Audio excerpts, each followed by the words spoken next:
Manchester United identify Alejandro Balde as priority target. Manchester United have reportedly identified Barcelona star Alejandro Balde as a priority target for next summer, as per Spanish outlet Fichajes. The player is valued at around £42 million, but Barcelona could demand more than that to sell him. United are currently in financial difficulty, and they need to raise funds by selling their stars to add new faces. Therefore, Ruben Amorim's side are ready to sell Alejandro Garnacho. He is an academy graduate, and his sale will hand Man United the full profit, so they are willing to let him leave to seal the Balde deal. Balde is an attack-minded left-back, so he would be able to play in the LWB position seamlessly.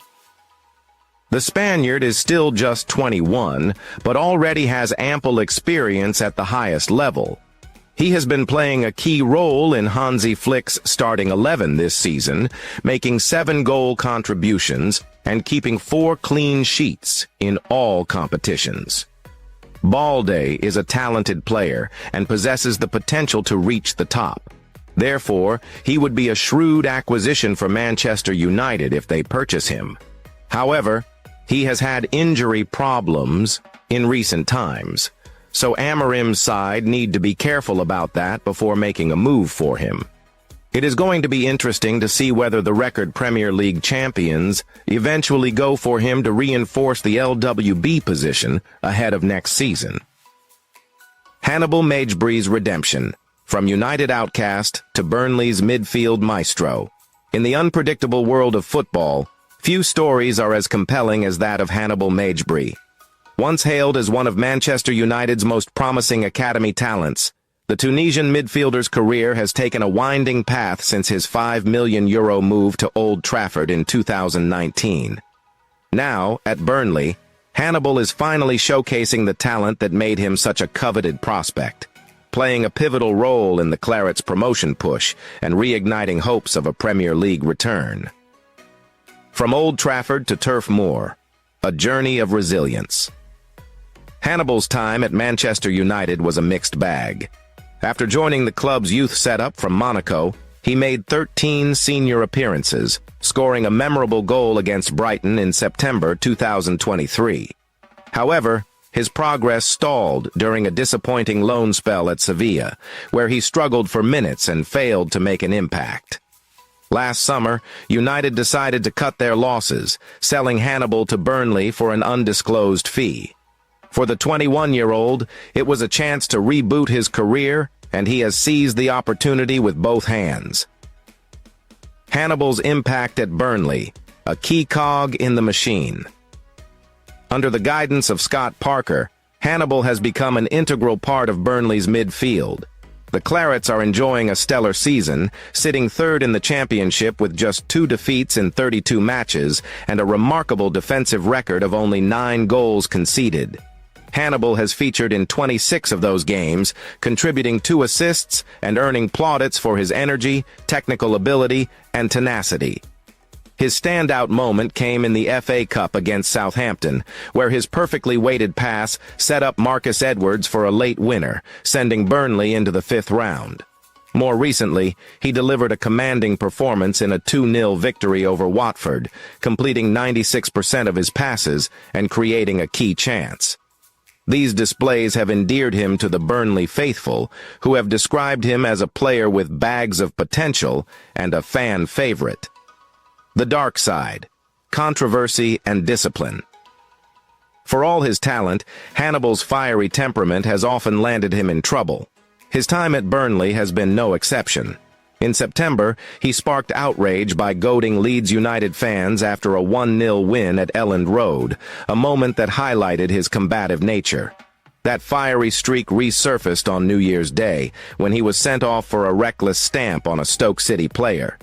The incident drew a scathing response from Parker, who accused Hannibal of letting the team down. "He's let us down today. He's let the team down. He's let me down. He's let the staff down," the Burnley boss fumed.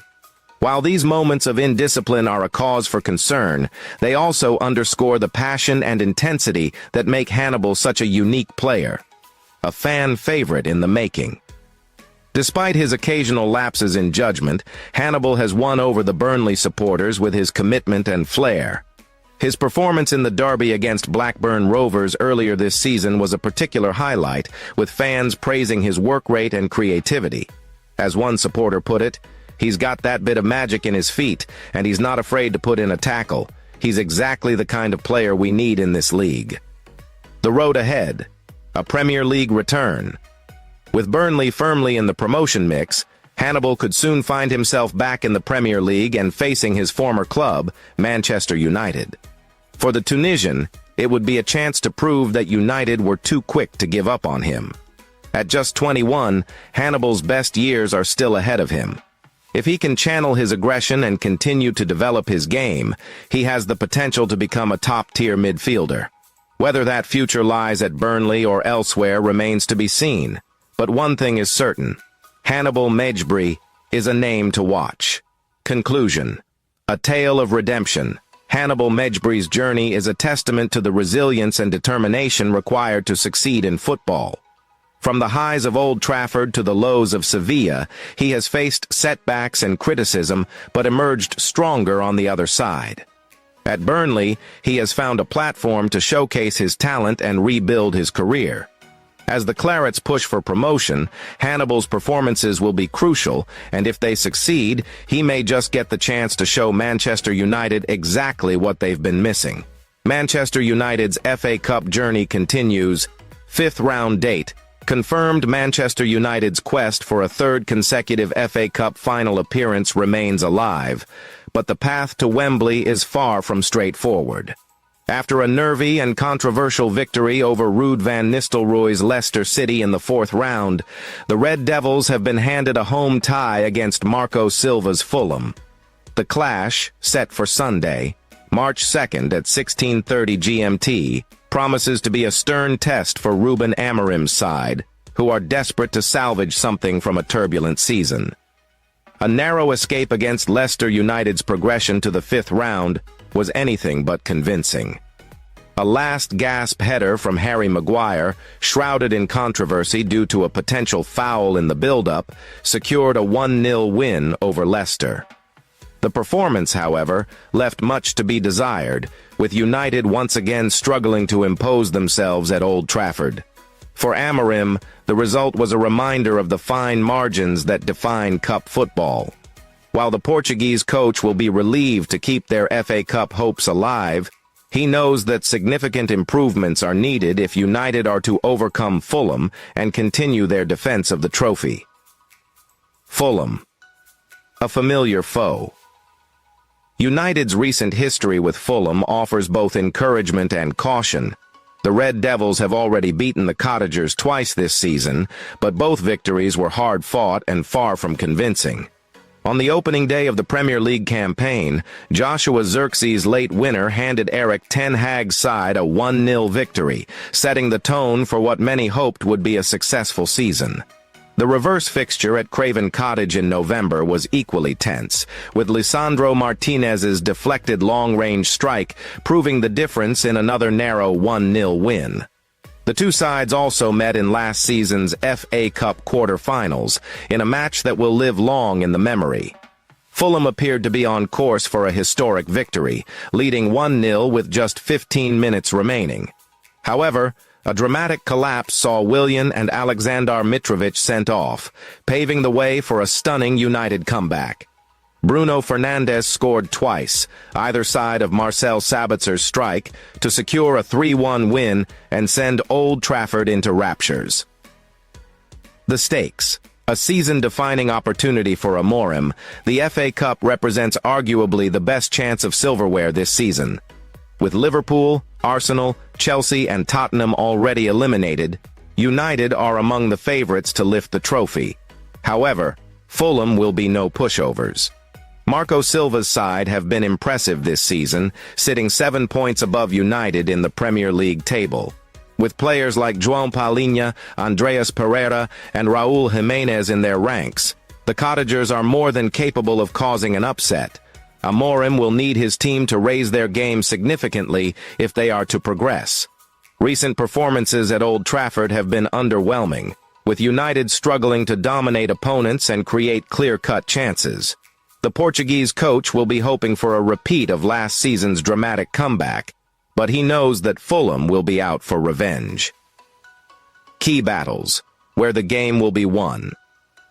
Midfield control. Fulham's João Palhinha has been one of the Premier League's standout midfielders this season, and his battle with United's Casemiro or Kobbie Mainoo could be decisive. Winning the midfield battle will be crucial for both sides. Defensive solidity. United's backline has been shaky at times this season, and they will need to be at their best to contain Fulham's attacking threats. The return of Lisandro Martinez, if fit, could provide a much-needed boost. Clinical finishing. Both teams have struggled for consistency in front of goal this season. The side that takes their chances is likely to come out on top. Amorim's challenge. Restoring belief. Amorim's tenure at United has been a mixed bag so far. While there have been glimpses of progress, the team's inconsistency and lack of identity have frustrated fans. The FA Cup offers a chance to build momentum and restore belief, both on and off the pitch. A deep run in the competition could also provide a platform for Amorim to implement his ideas and build towards next season. However, failure to overcome Fulham would only increase the pressure on the Portuguese coach, with questions already being asked about his ability to turn United's fortunes around.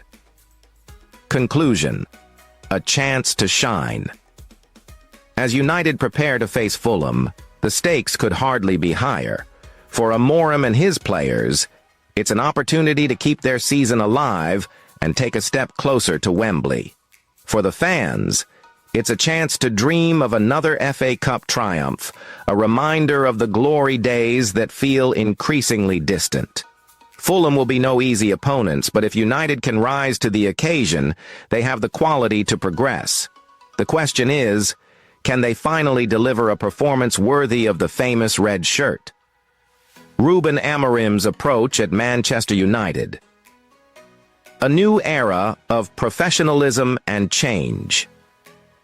Recent insights from the Manchester United dressing room reveal that manager Ruben Amorim has adopted a markedly different approach compared to his predecessors, Erik ten Hag and Ruud van Nistelrooy.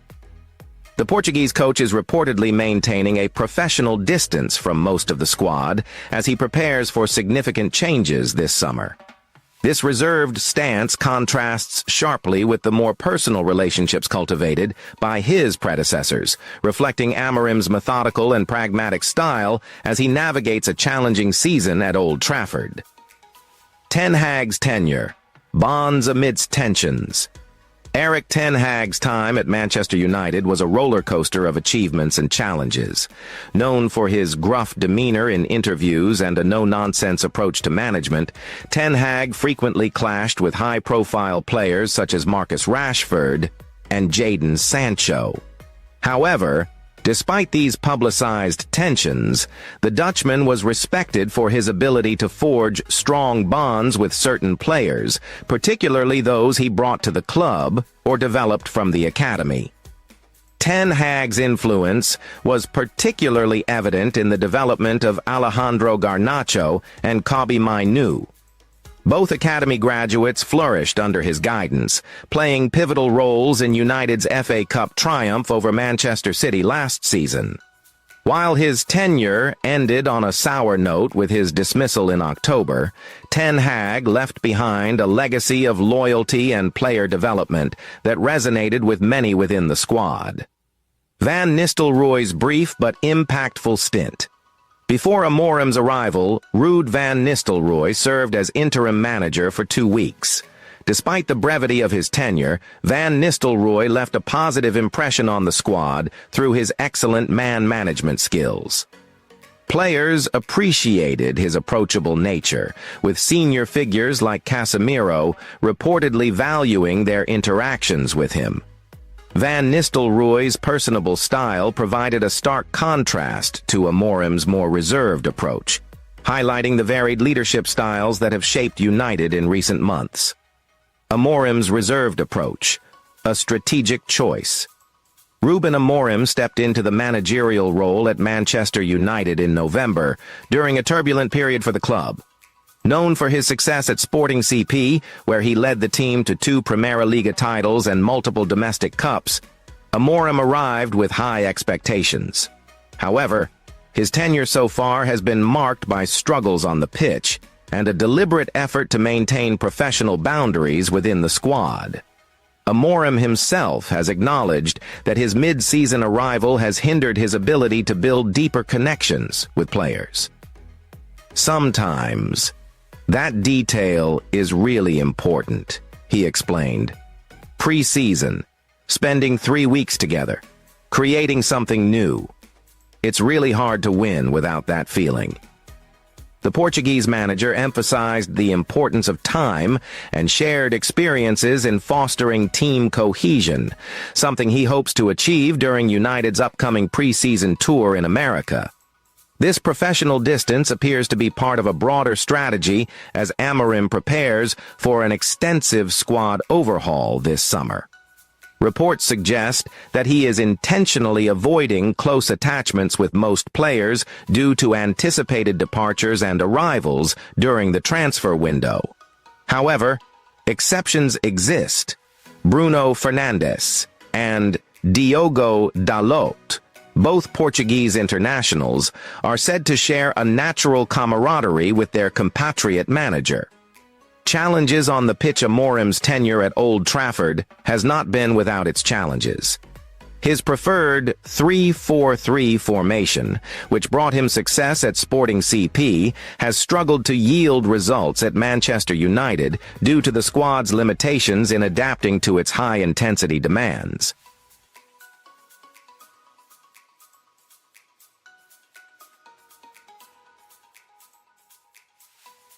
Liverpool and Manchester United express interest in Daniel Vivian. Liverpool and Manchester United are reportedly interested in signing Athletic Bilbao defender Daniel Vivian, as per Spanish outlet Fichajes. After joining the Basque club back in 2016, the 25-year-old made his first team debut in 2021 before establishing himself as a key player in recent campaigns. The Spaniard displayed promising performances in La Liga last term, keeping 12 clean sheets in 33 appearances. He even helped his side qualify for the Europa League by finishing 5th in the league. As a consequence of that, he was called up to the Spain squad for the European Championship and won this competition last summer. Now, Vivian has continued to display impressive performances this season, scoring 3 goals and keeping 6 clean sheets in 18 La Liga starts thus far. Fichajes state that having been impressed by his recent eye-catching displays, Liverpool have registered their interest in signing him as a potential replacement for Virgil van Dijk, whose current contract will expire at the end of this season. Vivian has a contract until 2032 with Ernesto Valverde's side, so they are in no rush to let him leave just yet. But the defender has a £34 million release clause in his current contract. Manchester United are also interested in signing the Spain international as they want to hire a new centre-back following Lisandro Martinez's recent serious injury. Moreover, Atletico Madrid are plotting a swoop for him as well. Vivian is 6 feet tall, center-back, and is comfortable playing out from the back. Moreover, he is good in the air and is efficient in defensive contributions. He is set to enter the prime stage of his career. Therefore, this would be the right time for him to take the next step. Liverpool and Manchester United want Brentford winger.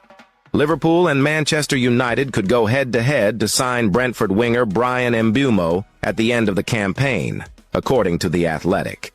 The Cameroon international has had a fine season with several goal contributions, and he has been tipped to leave the Bees this summer. Liverpool see him as a potential replacement for Mo Salah, who could walk away on a free transfer when his contract expires on June 30th. The Red Devils consider him as an option to bolster the right wing and right wing back departments under manager Ruben Amorim. Both clubs have already made contact with the player's entourage, but it won't be easy to prise him away from the Bees during the summer. Brentford are expected to demand a club record fee for the attacker. It could be much more than the £40 million paid by Al Ahly for Ivan Toney at the start of the season. Arsenal are also admirers of the 25-year-old ace. Barcelona star responds to Manchester United and Aston Villa transfer interest.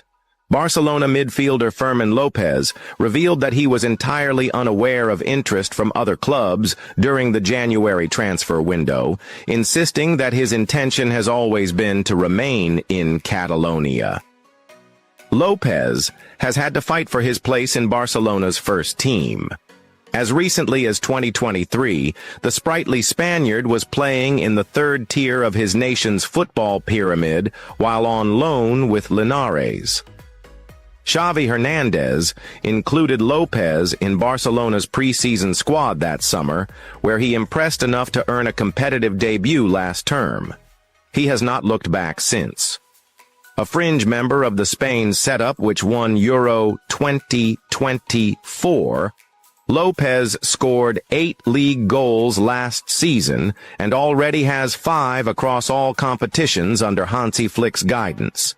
Adept at crashing into the box from midfield, the 21-year-old reportedly attracted interest from Manchester United and Aston Villa during this year's winter window. Both Premier League outfits were thought to be willing to pay around €70 million for Lopez, only to be resoundingly rebuffed. Interest from any teams was news to Lopez. "I wasn't aware of the offers," he told Sport this week. "I knew I wanted to be here, but it is comforting that the club didn't want to listen to them and wanted me here in the new project." Barcelona would have been able to generate pure profit on any sale of Fermin, given his status as an academy product, a financial boost, which would have helped a club with well-documented economic issues. But the powers that be in Catalonia clearly have faith in Lopez, who doesn't take that for granted. "I don't know what to tell you," the attacking midfielder gushed. "I'm a hard worker. I'm always available for the team, and Xavi, Deco, and now Hansi are helping me and giving me confidence to show my football. I'm very grateful to them." Manchester United take on Tottenham Hotspur this weekend, but Ruben Amorim, in his press conference ahead of the away game, discussed the issues facing the club. "Our biggest problem now is Tottenham, and we know that in this moment at the club, I have to understand all these problems. But that problem in our club is not new, and we already knew that, and all the rules of fair play, and we have a problem at the moment. But that cannot influence the team and the way I prepare for the next game. So my focus is on that and not on the other things. Here it is simple. To do something, we need to sell players. My focus is to prepare the game because we cannot do this now, as the window is closed. We need to focus on the games that we have, especially the next one, and then in the summer we will see. This is a club with a lot of pressure.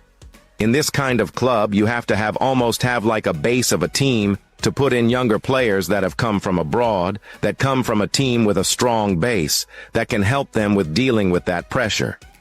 In that moment, we do not have that, and it is also really hard on them.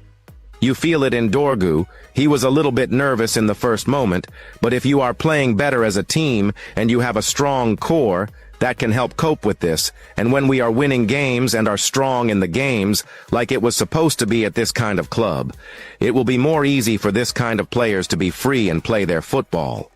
Football is like that, and when you reach that level, you have to cope with pressure, and sometimes they go to other clubs, and they are free without the pressure and they play better. I don't know.